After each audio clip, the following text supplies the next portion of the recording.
Монгол улсын үндэсний урлагийн их театр үзүүлж байна.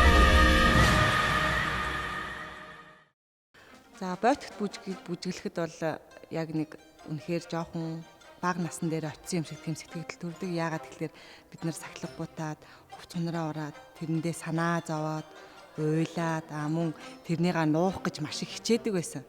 Тэрийг бол бойтогт бүжгэн дээр бол яг тод томруунаар бол харуулж өгсөн байдیں۔ Энэ бүжгийг би 1997 онд анх хүүхэд байхдаа бүжиглэж байсан. Одоо ярина маш их тод санаж байна. Бойтог бүжиг нь хүүхдийн гин томоогүй зан чанарыг ахуйн зан үйлтэй холбож харуулдгаараа онцлог юм. Бойтгийг бүжиглж байхдаа яг өөрийгөө хүүхэд болсон мэт төсөөлдөг. Одоо тэр үйл явдлаас нь ярих юм бол шинэ бойтог аваад баярлж байгаа. Тэгээд тэрийгэ уурчаад ээж аваасаа айж одоо уйлж байгаа.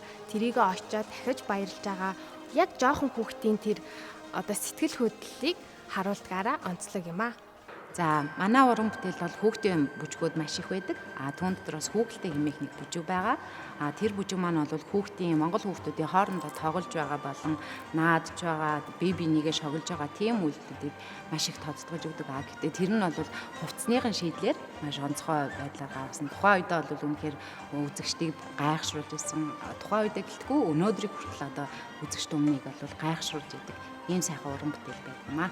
Хүүхэл бүжиг маань багтай, тэгээ богино дээлтэй, жижигхэн алхдаг нь хүүхэлтэй яг бүжиглж байгаа мэт харагддаг. Охтууд нь гизгээ хөдөлгөж бүжиглж байгаа нь айлгүйж байгаа мэт харагддаг. Ирчүүд нь болохоор сэргэлэн зан гаргаж охтуудаа өдөж бүжиглж байгаа харилцан хүүхдүүд тоглож байгаа мэт харагддаг.